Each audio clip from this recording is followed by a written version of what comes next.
share to the Elmo. Okay, so there's the Elmo, and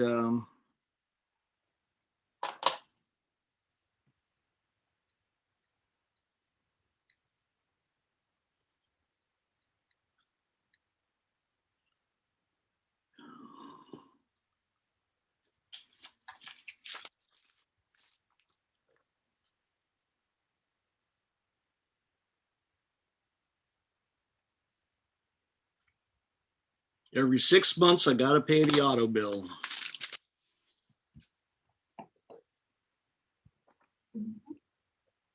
Kind of wish they just let me pay for a whole year at once. You know? Okay. Number one, write the electron configurations for phosphorus and chlorine using both SPDF notation and orbital box diagrams. Describe the relationship between each atom's electron configuration and its position on the periodic table. So what we're going to do here is we're going to draw that portion of the periodic table.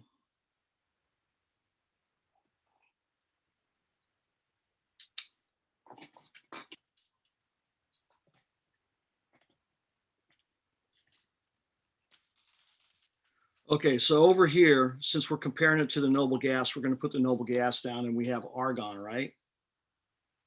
And then chlorine, and then sulfur, and then phosphorus, and then silicon, Yep. And then aluminum. And this is the this is period 3, correct? Yeah. Okay, and if I draw my little hint here,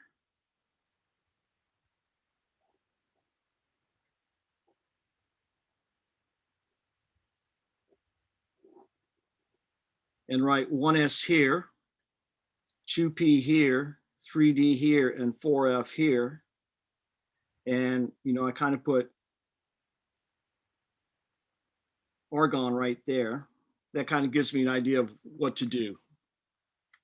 So for SPDF, we're going to read across from left to right. We get 1s, 1, 2, 2s, 1, 2, 2p, 6, 3s, 2, and 3p6. Now this is chlorine. So I also want to write out chlorine's orbital box diagram, because it asks us to compare these to phosphorus and, oh, excuse me, this isn't chlorine, this is argon. I'm sorry. Okay. So I wanted to write argon out because we're supposed to compare chlorine and phosphorus to argon. We are? Well, didn't it say describe the relationship? Okay, it doesn't say argon with its position in the periodic table. So here the end position is kind of important. Okay. So let's look at argon, 1s, 2, 2s, 2, 2p, and how do we fill these out? Up arrows. And then down. And then down. Whose rule is that? Hun's rule. That's right. Good. And here's the 3s. Mm-hmm. And here's the 3p. Okay, so what I want you to notice that every subshell is full. Okay. Now, if we look at chlorine, it's going to be 1s2, 2s2, 2p6, 3s2, 3p5. And it's going to look just like argon, except in the 3p, you're going to have one orbital that only has one electron. And oftentimes when we talk about that electron, we say it's one unpaired electron. Right.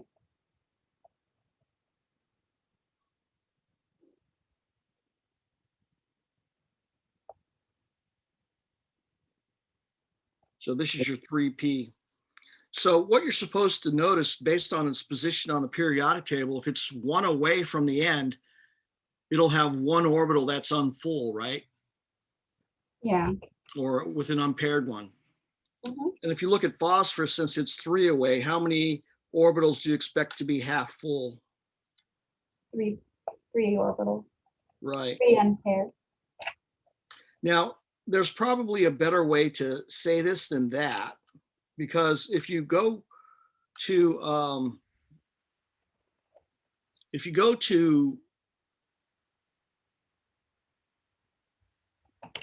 hang on a second, I think I'm missing something. I don't know why. Aluminum, silicon, phosphorus, sulfur. No, I've got it. Okay.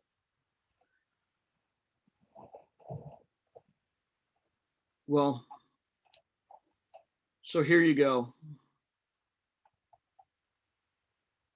Now, what else? Whoops. What else can we notice about this, considering what we've talked about in this chapter? So what does diamagnetic mean? And what does paramagnetic mean? Para means there's unpaired electrons. Okay. And it's attracted to a magnet, right? Yeah. And diamagnetic means they're all paired and it's repelled by a magnet, right? Mhm. So look at this. This one is going to be diamagnetic. I'm just going to write di instead of magnetic. Para and para.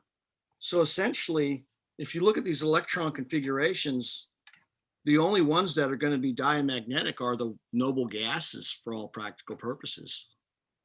Or Right. if you take a look here, what's next to aluminum over here? What is it, calcium? No, magnesium? Magnesium. Magnesium would also be diamagnetic. Now, why is that? And the answer is for magnesium, you wouldn't have these three, and these two would be there, and it'd be diamagnetic. So when you look at your periodic table in general, the ones that are diamagnetic are the ones at the end of the block. So these tend to be diamagnetic. These tend to be diamagnetic. These tend to be diamagnetic. It doesn't work for down here. And do you know why it doesn't work for down here? I'm just going to tell you. To get to these guys down here, you're going to have this lanthanum, which is a 5D1, or you're going to have actinium, which is going to be a 6D1. And so even though you get to the end here and the F block is full, even though you get to the end here and the F block is full, you're going to have a 5D1 or a 6D1, which makes it paramagnetic, right? So tell me this. Can't you think of it as if they have an even number of electrons? No, not if you have an even number, if all of the electrons are paired. Okay.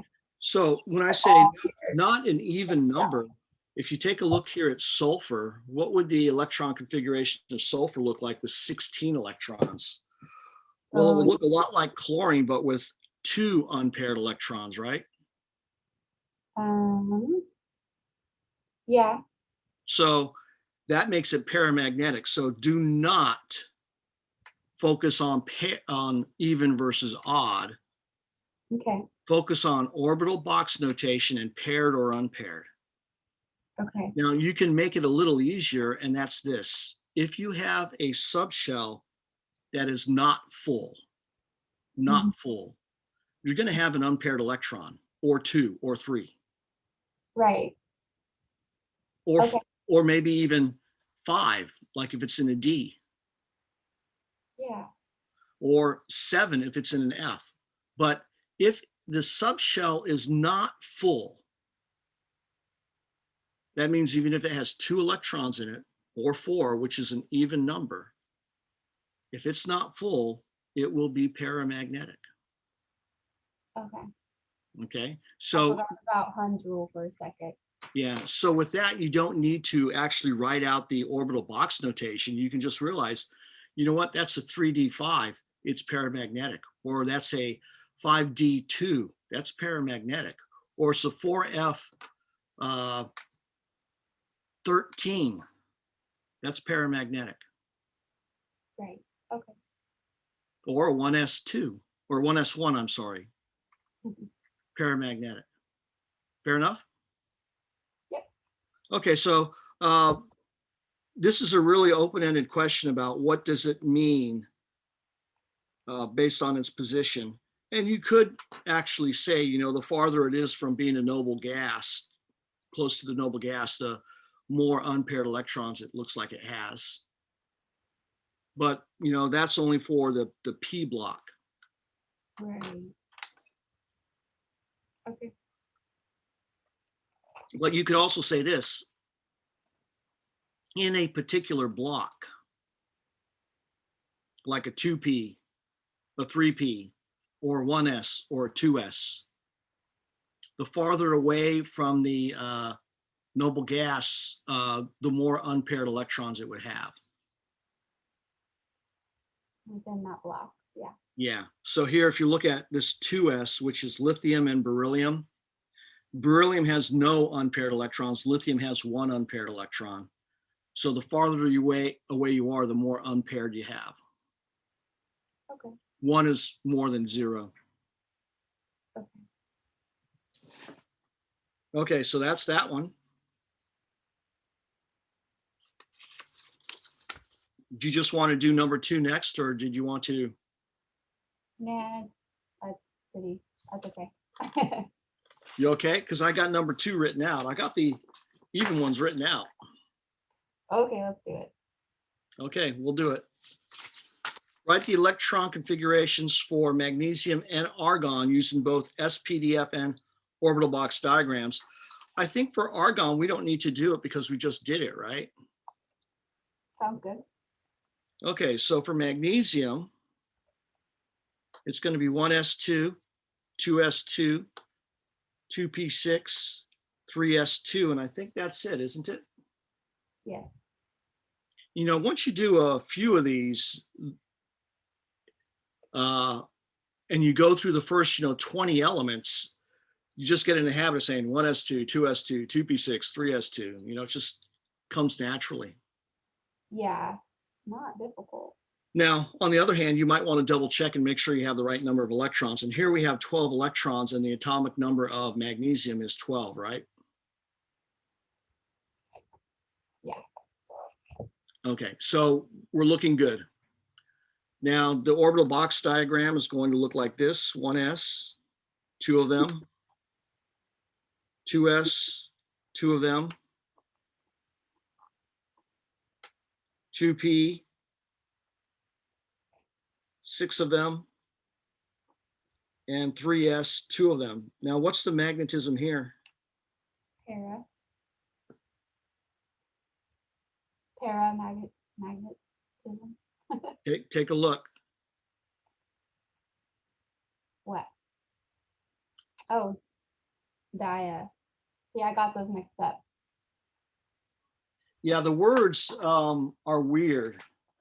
My daughter told me the Latin meaning of di and para, but I don't remember what they are. But the way she described the Latin meaning, it made sense for what they are. I mean, di means two, so you could think of that as pair, but para sounds like pair, so then you think of that as pair, and that's what I was doing. Para actually means opposite. Yeah. And di could mean two, or it could also mean like against. Yeah. So I don't know, but dia may mean something else altogether, because you add a little a, it's a different Latin prefix, right? And if you're ever going to become a scientist, a good foreign language class to take is Latin, because you learn a lot of the meanings of words that you find in the sciences, especially biology. And I don't know if biology teachers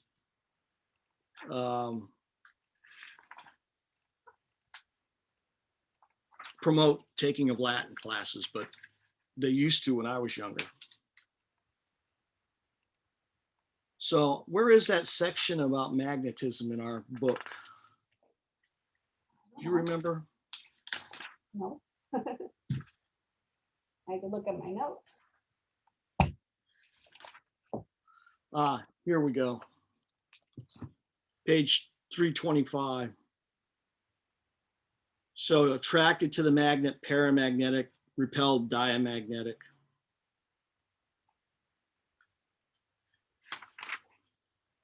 And so here's them showing a picture of something being attracted to a magnet. And here, you see how this is on a lever?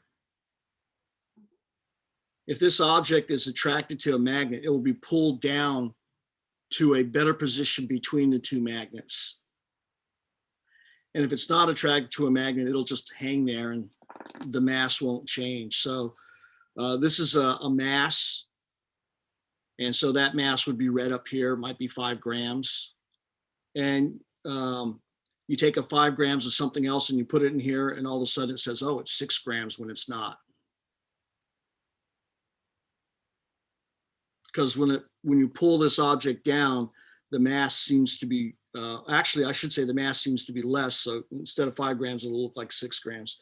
Here's a nice example here of iron 3 oxide. Now, this isn't the best example in the world because you have this iron 3 and you have this oxide. You actually have 2 ions in here. So you got to ask, so which one is attracted to the magnet, the iron 3 or the oxide? It's iron, right? Yeah, but why is that? Well, if you write out the electron configuration of iron 3, you'll find that you have unpaired electrons. If you write the electron configuration of oxide, they're all paired. How does unpaired and paired electrons affect its magnetism? Like Do you know, have you ever played with magnets? yeah. Do you notice how if you have horseshoe magnets and you put them together and the poles line up, they repel one another and they always want to twist when you get them close. But if you flip it and put them together, I can't flip my wrist very well, but if you flip them, they go together just automatically, right? Yeah. Okay, so here's the deal with electrons. Since electrons are spinning charges, and I'm going to call this north and this is south,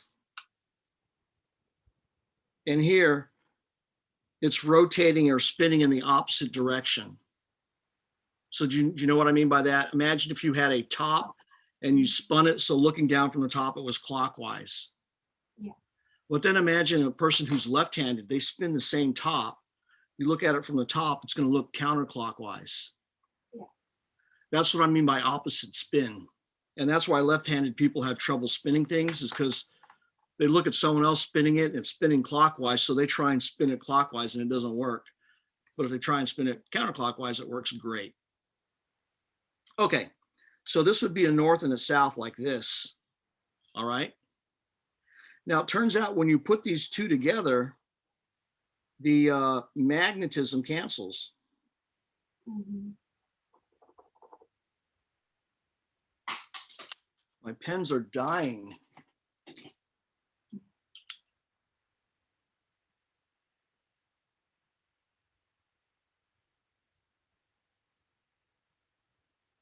And it actually doesn't cancel. It actually makes it repelled by a magnet. Now, imagine, if you will,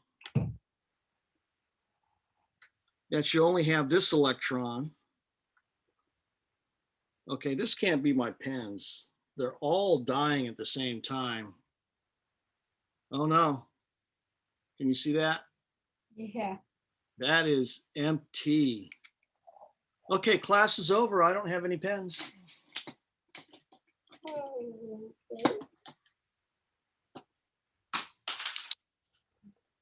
They're all dying at the same time.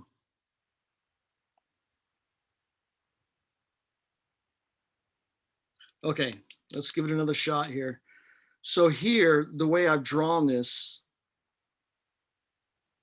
this would be attracted to the poles of a magnet, because the deal is that this electron can move to match the magnet. So if your magnet looks like this, it's going to be attracted, right? Yeah. But if your magnet looks like this, what this electron will do is it will twist, as it were. So here, if we look at this, this is spinning counterclockwise when we look at it from the top, right? Yeah. But imagine if this electron rotated 180 degrees, then it would look like it's spinning the opposite direction. So this electron can align itself to the magnetic field. Now, when you have these two, one of these can align itself to the magnetic field, but the other one will be the exact opposite. So here you have one that's kind of attracted, one that's repelled, and they cancel each other. And the reason they can't both have the same orientation, why can't they both have the same spin in an orbital? Because of the exclusion rule. Exactly. The Pauli exclusion rule says they both cannot have the same spin. So you can't make it more, you can't make something that is diamagnetic into something that's paramagnetic, because you cannot have the same spin. Now, you got to imagine that the Pauli exclusion principle doesn't keep these guys from having the same spin. He just noticed this. And so he said, okay, so that doesn't happen. So we're going to make a little rule about it. The rules that we make are not rules that we impose on nature. The rules we make are because of what we see in nature. And what makes the most sense here is that if these two electrons are in the same orbital, and we know that north and south are attracted to one another, right? Yeah. Then it's going to be hard to break that attraction and get them both to spin in the same direction. So this is what happens. It would take energy to break it so that they both spin in the same direction. And you can do it, actually. With a strong enough of magnetic field, you can get them both to spin in the same direction. And then when you take away that magnetic field, guess what happens? They're no longer magnetic? No, they will go back to being opposite spin, or as we call it, spin paired, one up, one down. Right. And that is the basis of a lot of nuclear magnetic imaging. Okay. Okay, so described its relationship compared to the atom's configuration in the periodic table. Another thing that we want to say is that if you look at magnesium and we looked at phosphorus and we looked at chlorine, this was 3s2, this is 3s2, 3p4, and 3s2, 3p5. So here you've got 2 electrons in the outermost shell. Here you've got, actually was phosphorus 3p3? Let me take a look. 3p. Phosphorus is 3p3. So this has 5 electrons and this has 7, right? Yeah. So what group number is magnesium in? 2A, 5A, 7A. So another thing we can notice about its location in the periodic table is this. When you look at the electrons in the outermost shell, it's equal to the group number. Oh, yeah. The valence electrons. We call those valence electrons. And why are those valence electrons important? They're the easiest to take. They're the ones that are responsible for how these atoms behave chemically. Yeah. And what do we call these other electrons that are on the inside of the valence electrons? I don't know. Core, like an apple core. Okay.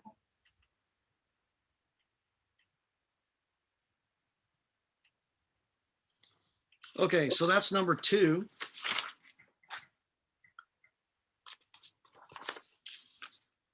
Do you want to do 3 or do you want to skip to 4? Oh, let's skip. Is it the Okay. right order? We'll skip to 4 then. Write the electron configuration of vanadium. Now notice they didn't say the orbital box notation, thank goodness. Where is vanadium?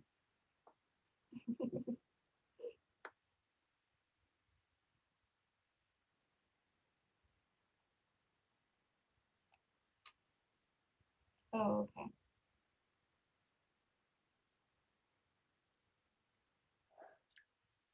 Okay, so I've got mine written down, but I'm going to cover it up so you can't see it. Okay.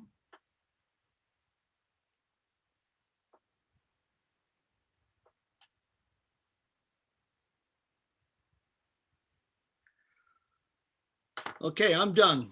You let me know when you're done. I'm done.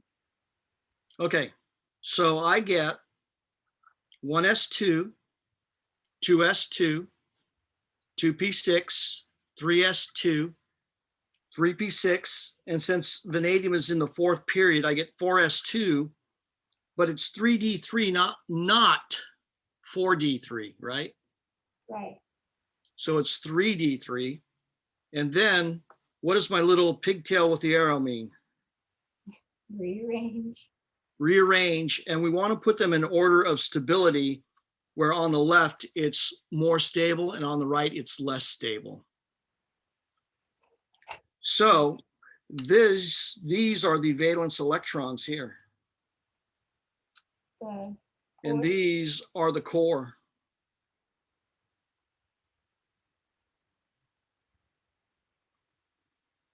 Okay. Okay.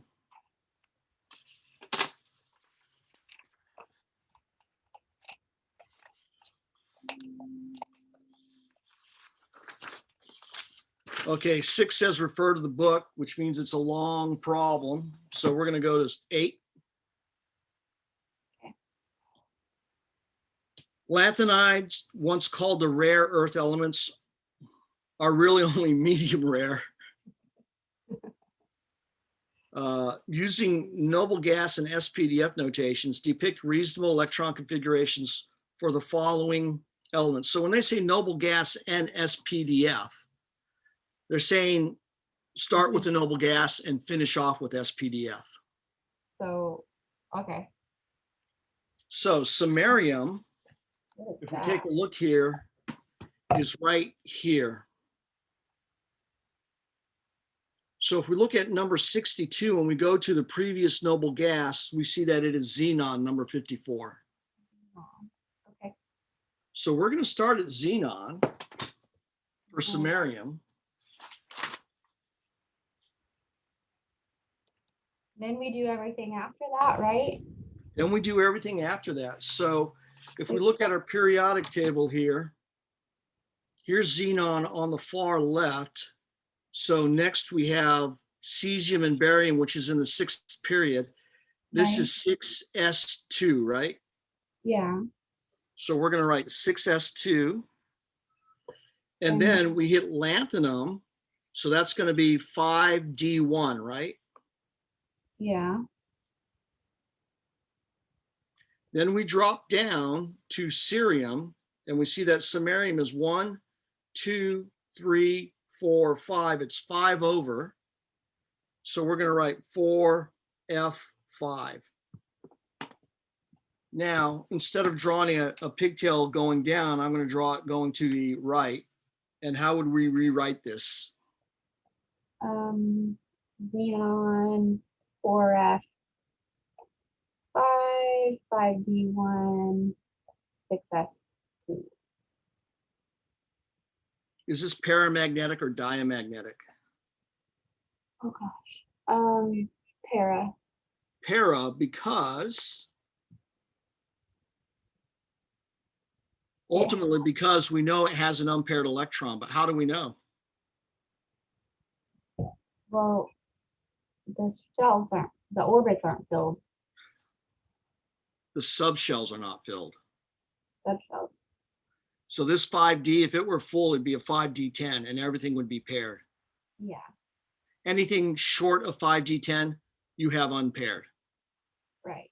This 4F5, if it were full, it'd be 4F14 and everything would be paired. Anything short of 14 and you have unpaired. So we have unpaired in the 4F, we have unpaired in the 5D, so this is paramagnetic. Okay. Now it says it's used in magnetic materials, which means that this can also be magnetized, which means it's a ferromagnetic. Ferromagnetic means it can be magnetized. Only those things that are paramagnetic can be magnetized. Okay. Ytterbium. Why sound like eh? Ytterbium. That's 70. This element was named for the village of Ytterby. I wonder how you say that in Swedish. It probably doesn't sound like Ytterby. Maybe it's Ytterby. Maybe it's, I live in Ytterby. You want to give it a shot? No. Where a mineral source of this element was found. So if we look at ytterbium, Do we do B we're looking at YB, which is way over here. So we can see that it's almost to the last one. So it's going to be a 4F13, right? Yeah. So we can just copy samarium. Right. And it's going to be 6S2, 5D1, 4F13, and my little pigtail. Now I wanted to go ahead and do it as if we had read it off the periodic table and then rearrange it. Yeah. What's the magnetism on this one? Para. Para.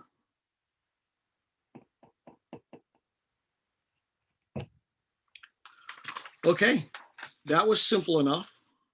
Mhm. Number 10, predict electron configurations of the following elements of the actinide series of elements. Use noble gas and SPDF notations. So when they say noble gas, that means start with the noble gas, then SPDF. Right. Not do the noble gas and then in addition do the SPDF. Because if you take a look here at the previous problem we just did, do you see how this notation is a noble gas followed by the rest as SPDF? Mhm. So noble gas and SPDF. This is what we're describing. It can get confusing. So you can do more noble gas and orbital box. You could also do noble gas and orbital box. Those are the two types of noble gas that you do. Okay, so plutonium, which is a byproduct of nuclear power plants. And here we go. Plutonium is here in the bottom chart. So if we look at number 94 and we go backwards, we see that the preceding noble gas is radon. So that is where we're going to start. 7, 2. So I'm going to let you go get in front of me here and then I'll catch up. So I got to grab a fresh piece of paper.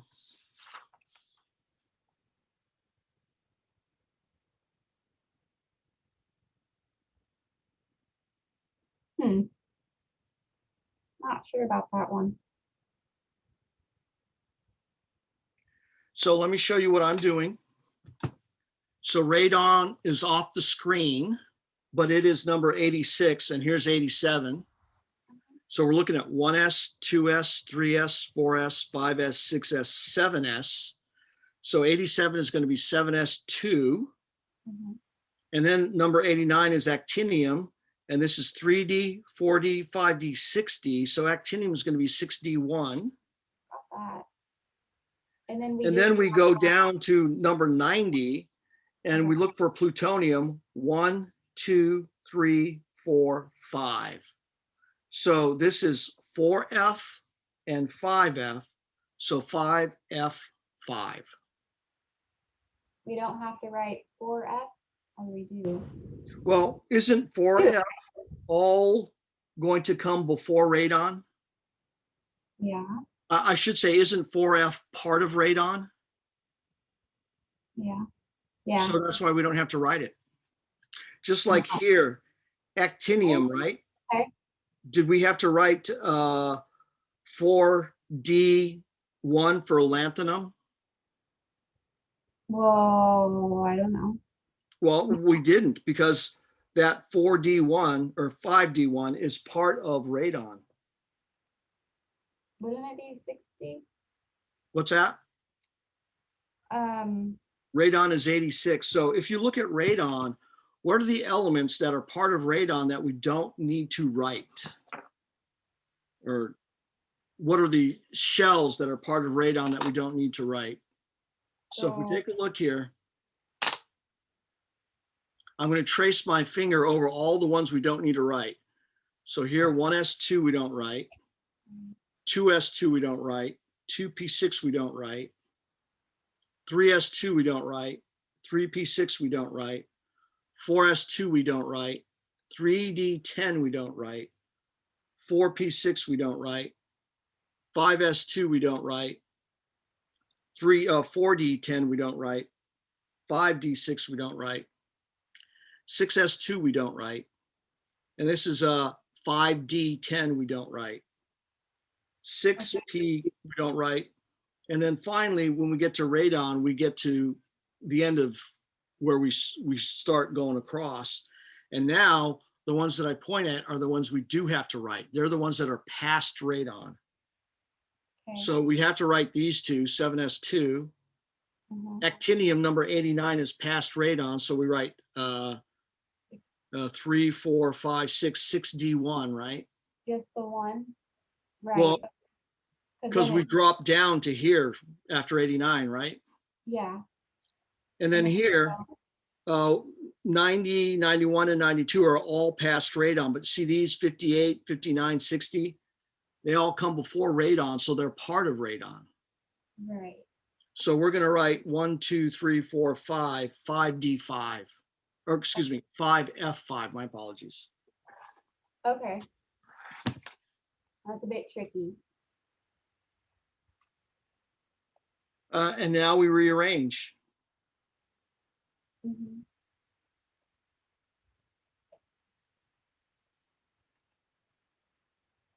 So you've got to remember that all of the elements that have smaller atomic numbers than the atomic number of the noble gas, they are part of that noble gas electron configuration.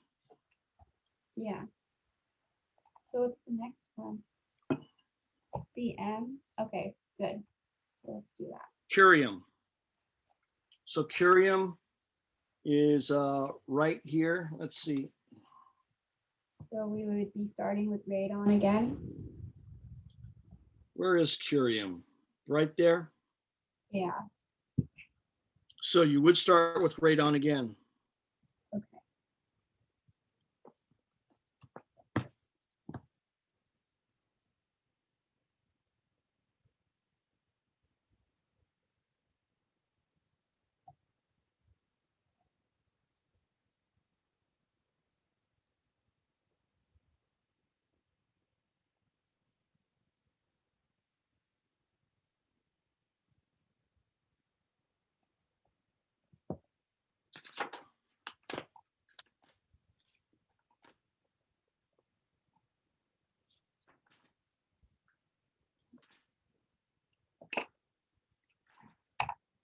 Okay. Did you get what I got? Yeah.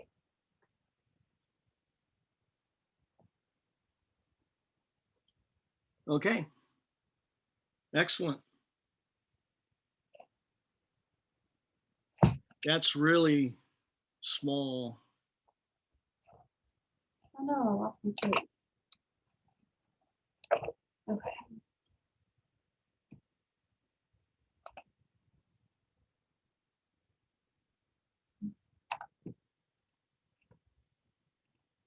Okay, that's better. Okay. We're good to go? Mhm. Are any of these paramagnetic or any of these diamagnetic? They're both paramagnetic. Oh, I just dropped my pen.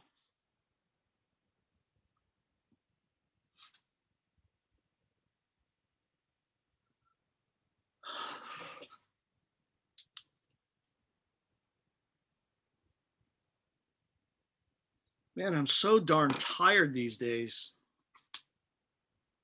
Maybe it's time to retire. I've been thinking about that actually because they're sweetening the pot for old people like me.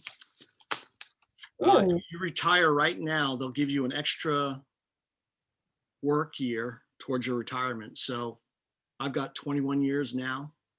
I'd get 22 years. Hmm. Plus, they'll pay medical, dental, and vision for 7 years, Hey, that's important. or until you get to 65, in which case you're covered by Medicare. Hmm. So That's a I'd have medical, dental, and health covered. that's a really good retirement benefit. Yeah. So I got to take a look and see how much I'd get per month. Yeah. And it would be nice to be my age and wake up in the morning and do an online class from Missouri. Why Missouri? I'm just saying something not in California. Oh, yeah. Or I could teach part-time for CR because if I retire this year, they'll have to hire another chemist. And they're always looking for part-timers, always. How So, many classes is part-time? You oh, think? maybe one a semester. Oh, there you go. And I wouldn't do Chem 1A. I'd probably do Chem 2. Just do an online Chem 2, never have to come in. Yeah. And I think I'd probably get around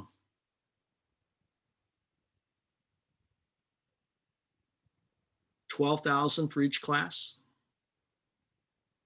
So if I That's did 2 classes, I could get 24,000 plus my retirement pay, plus medical, dental, and health. I'd say go for it. And I could actually get another job and bank Social Security, and then get Social Security and my. And it's too much to try and put together in the next. I think I need to do it in the next 10 days. I'm not going to do it. Besides, I wouldn't be able to encourage young people like you. I know what you're thinking. I'm not young. What's he talking about? Not what I was thinking. Oh, okay. Now I know what you were thinking. That's mean. Okay. This is something that we've already done with the previous chapter, only what's the big difference here?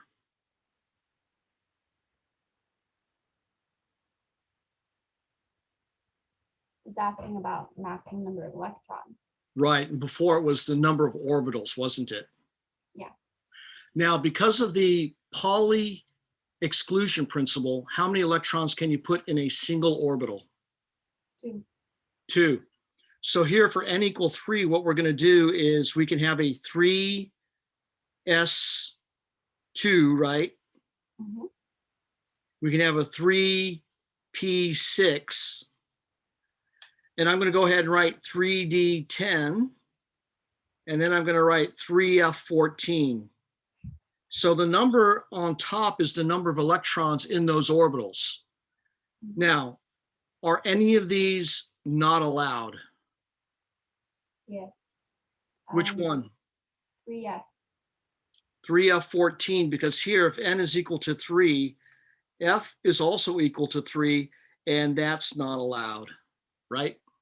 Right. Furthermore, when we look at our periodic table, we don't even need to know those silly rules because we take a look here.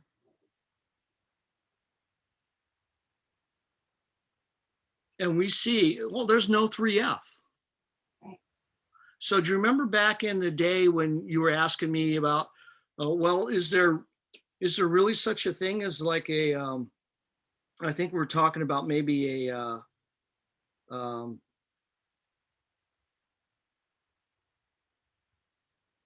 let's see, like a 7D. And I said, now there's, when we look at the number of orbitals Yeah. in the phi, if we look at 7D, actually, I think we're looking at the shell and the number of subshells. Yeah. So first shell has one subshell, second has two, third has three, fourth has four. And I think I said for the fifth, it has five, but the sixth has like three. So here, there's a 6S here. And there's a 3, 4, 5, 6D here. And there's a 6P here. But you see there's no 6F. Right. So this is what I was talking about when technically the sixth shell has 6 subshells, but we don't have a need for those extra ones. So technically, this has 6 subshells, and the rest of them would be 6F, 6G, and 6H. 1, 2, 3, 4, 5, 6. But you can see we don't see the 6F, we don't see the 6G, and we don't see the 6H. So realistically, the 6th shell only has 3 subshells. Right. Okay. So, there is a 6F here. Why don't we draw it? There is? Yeah, technically there is. Hmm. Why don't we draw it? And let's take a look at some of the numbers here. Do you see how cerium is 58 and thorium is 19 or 90? So what's the difference between those two? It's about what, 32? Yeah. Okay, so guess what the first number would be for the next 6F, as it were? It'd probably be 122, right? Well, look at the periodic table. Does it go as high as 122? No. And it doesn't go that high because no one's made elements with 122 protons in it yet. Yeah. Now, when someone does, then we're going to have a 6F. Okay. So does that help you to understand why I say technically they are there, but realistically with the current periodic table, they are not there? Yeah. Okay, so just because we don't have elements that fit in that block yet doesn't mean they don't exist. Right. You can almost think of them as placeholders for future elements to be found by chemists and physicists. Or Tony when he retires. No, if I retire, I'm not going to work with radioactive elements. That's just crazy. Okay. We're going to go retire to Mexico where our money goes farther. Mm-hmm. We're not going to go to Mexico. We're going to go to Stockton, California, where it's really depressed and property values have dropped. Yeah. And crime rate has risen. Okay. So how about B? Oh, I'm sorry. For A, we didn't really answer it. What's the maximum number of electrons?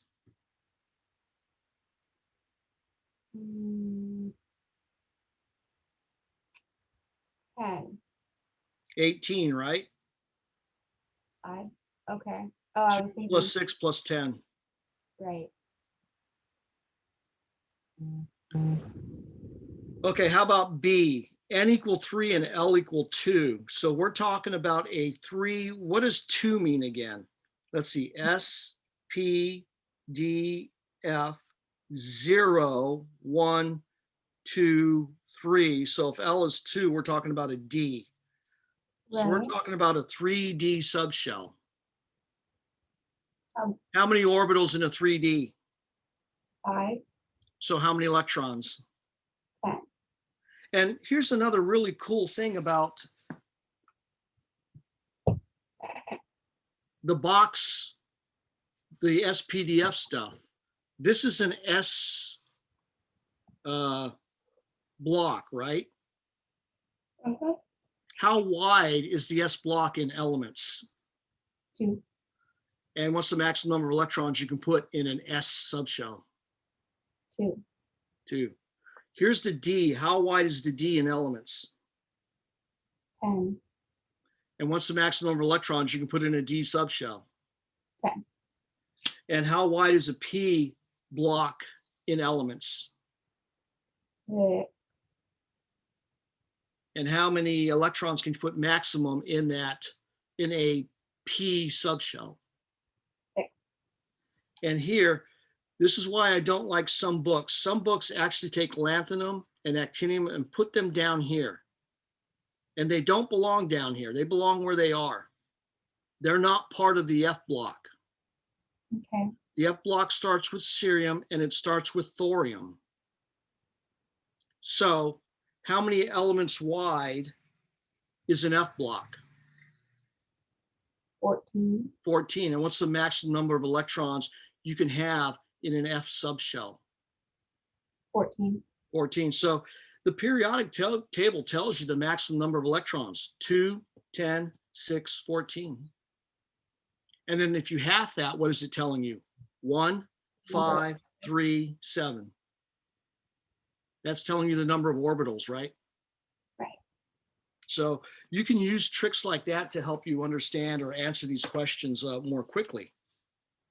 So this one's going to be 10 electrons, right? Yeah.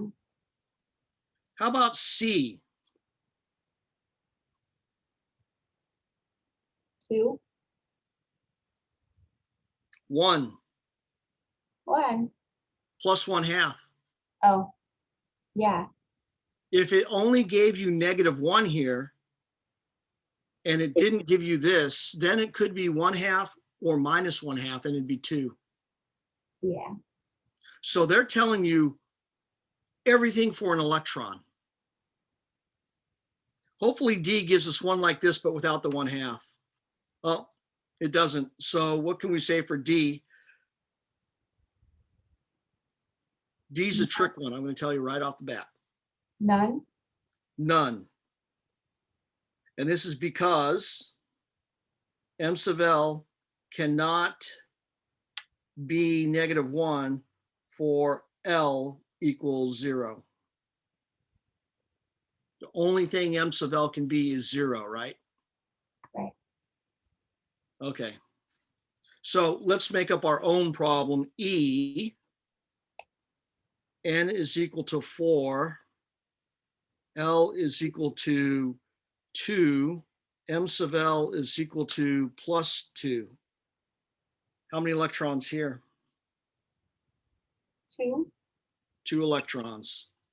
We could have M sub S plus 1/2 and M sub S minus 1/2. Mhm. Okay? Okay.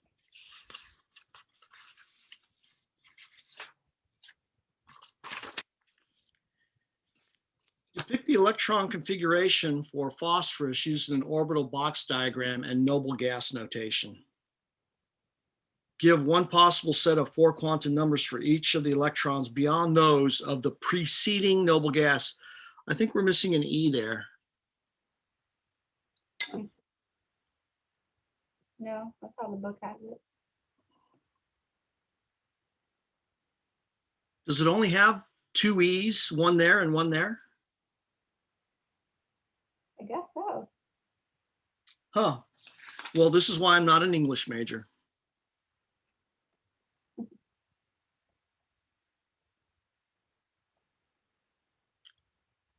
Okay, so here they skewed the wording, right? They said orbital box and noble gas notation. Can we It really fix should say noble gas and orbital box because you start with the noble gas, right? it? Okay. So for phosphorus, what is the preceding noble gas? Neon. Okay, and then we're going to write 3s2, right? And 3p3. And I always start with the noble gas SPDF before I do the orbital box. Yeah. I never go straight to the orbital box.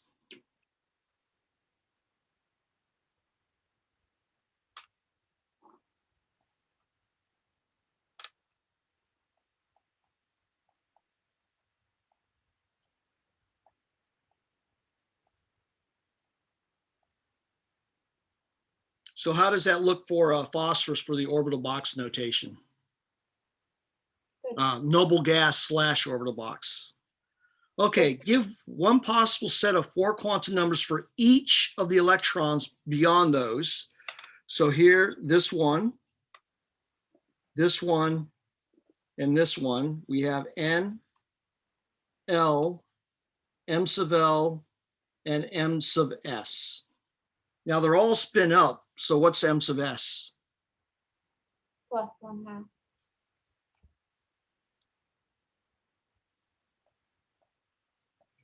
They're all in the third period. So what's N? 3. L is equal to P. So what is P equal to numerically? 1. Yep, 1. And then So M sub L's are going to be what? -1, 0, and +1, correct? Yeah. So that is the set of quantum numbers for each one of those electrons. so it asks beyond those of the preceding noble gas. Oh, then we need to do these two also. Okay.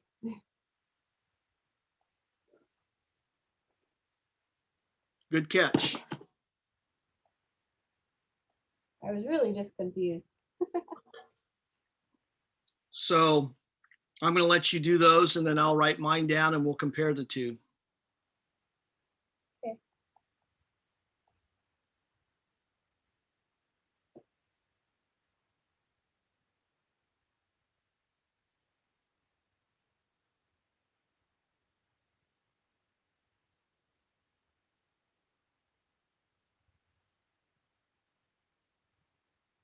Okay. Okay, so because it's in the third period, I'm going to write 3 down for N. Since it's an S subshell, I'm going to write 0 down for L. And M sub L has to be 0 when L is 0. And this first one that is spin up is going to be +1/2. Yeah. The second one is also in the third period. It's in an S subshell, so L is equal to 0. M sub L has to be 0 when L is equal to 0. And for spin down, it's going to be -1/2. So when we look at these, do you see how each electron in this atom, where we've given the full set of quantum numbers, the set of quantum numbers is unique for that atom. There's no duplicates here of sets. Yeah. Okay. And so whose rule is that again? Or whose Pauli? principle? Pauli exclusion principle? Ollie? Pauli. Pauli excludes the doubling up of sets of quantum numbers.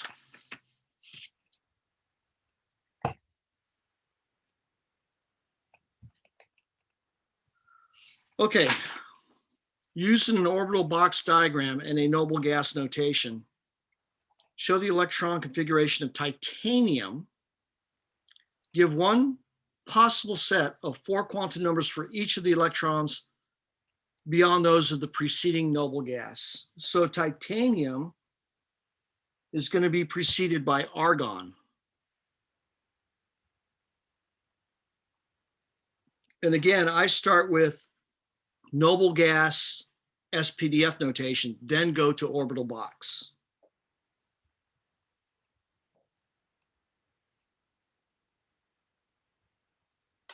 Now, in this one, we have to have the pigtail, don't we? Yeah, 3D two. Right? Yeah. Okay, so we're going to have argon.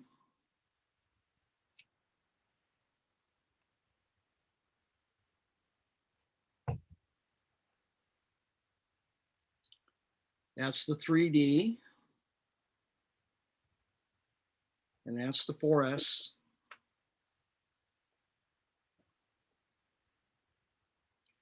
How does that look? Good. Okay, so for the 3D, we're going to have 2 sets, and for the 4S, we're going to have 2 sets.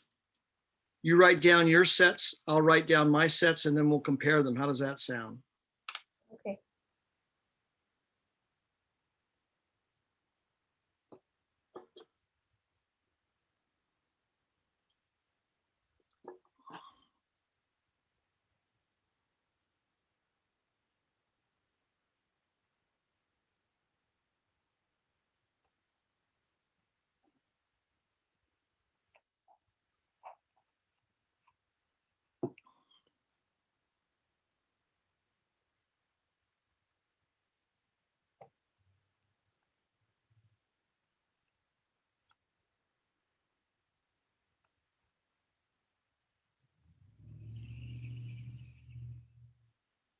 Okay, so for the 3D, I'm going to write 3, and SPDF is 0, 1, 2, 3. So for the D, I'm going to write a 2 down. And M sub L can be -1, -2, -3, whatever. I'm going to go ahead and just start with -2, and I'm going to put +1/2. Now for the second one, I'm going to put 3, 2, and I'm not going to put a -2.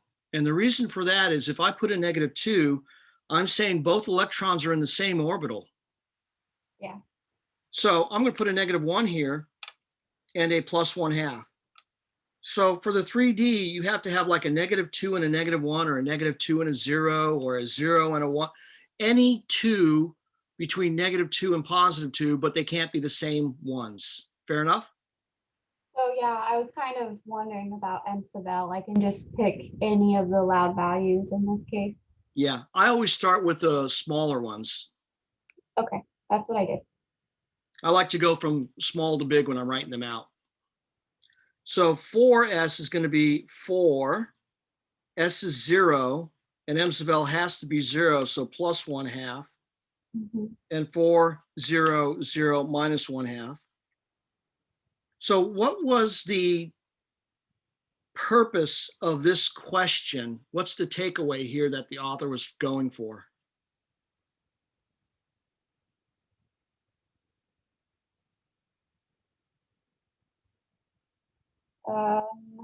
To show how the quantum numbers relate to writing the configurations. I think more specifically, he was trying to get you to think about this. If they're in the same orbital, they're going to have the same M sub L. If they're in different orbitals, the M sub L should be different. Right. Because between the two sets here, the 3D versus the 4S, that's the big difference, right? Mhm. I know one of them is in the 3rd shell, one's in the 4th shell, but that's no biggie. The biggie Yeah. is, hey, M sub L has to be different in the 3D because they're different orbitals. So that's supposed to be the takeaway for this question. And this is another way to study, is when you're looking at these questions, you try to look at, okay, so I did the details. Now what's the big picture? Right. Okay, I think we're going to finish off with this one because it's already 11:18. Okay. Actually, let me see.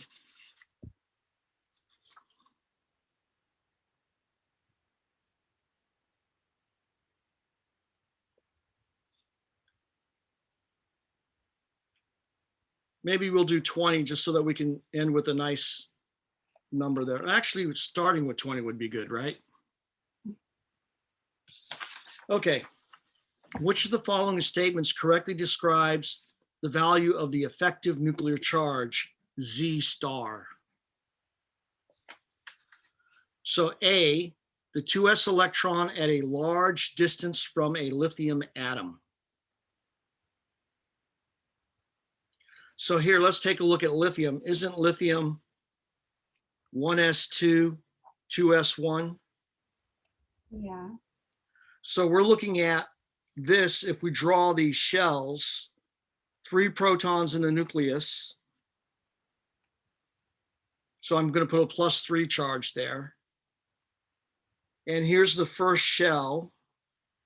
And we have 2 electrons. Which 2 electrons are these according to the electron configuration? N = 1. Right. So these are the 1s2 electrons, right? Yeah. And then for the n = 2, we're going to put an electron really far from a lithium atom. Now, this is really kind of written poorly because when we say the 2s electron at a large distance from a lithium atom, it's part of the atom, so it can't be a great distance from the atom. What we should be saying is a large distance from the lithium nucleus, right? Yeah. Okay, so when this guy, which is your 2s1, so this guy is, So is it 1? this is my eyeball here.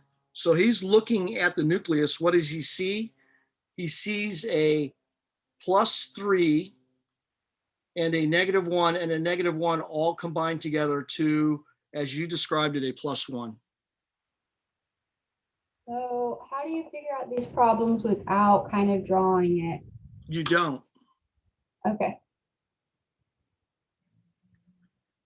Okay. Z is between 1 and 3. It's not just equals 1. Let's see, which describes the value of the effective nuclear charge. So it's between 1 and 3. Well, if this,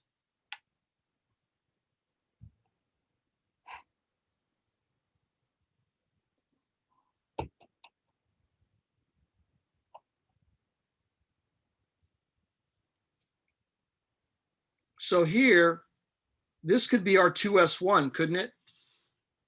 Yeah. Okay, so what is this guy going to see? +3. It's going to see a +3. So I would say that when it is looking at the nucleus, it's going to see between a 1 and a 3. So I'm going to say, Okay.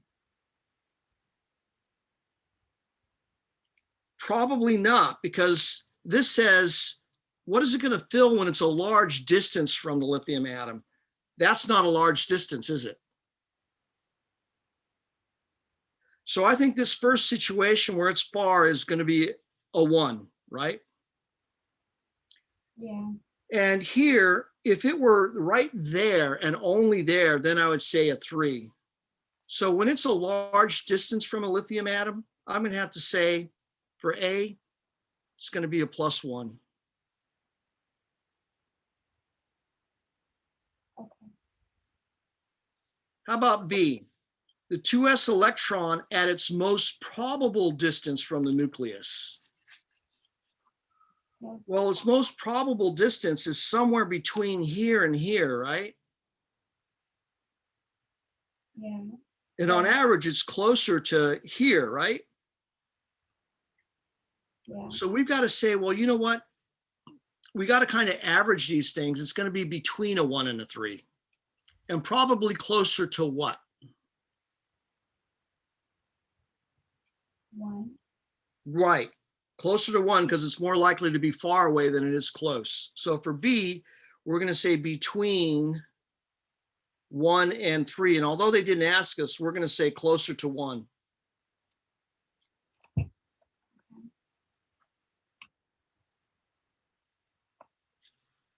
So that's how you do it. So we would only be asked questions, these types of questions for elements that have a small amount of protons, a small Z. Yeah, or you could be asked questions where you're given an element and you're told, here's Z star for a 2s electron, or here's Z star for a 2p. Why are they different?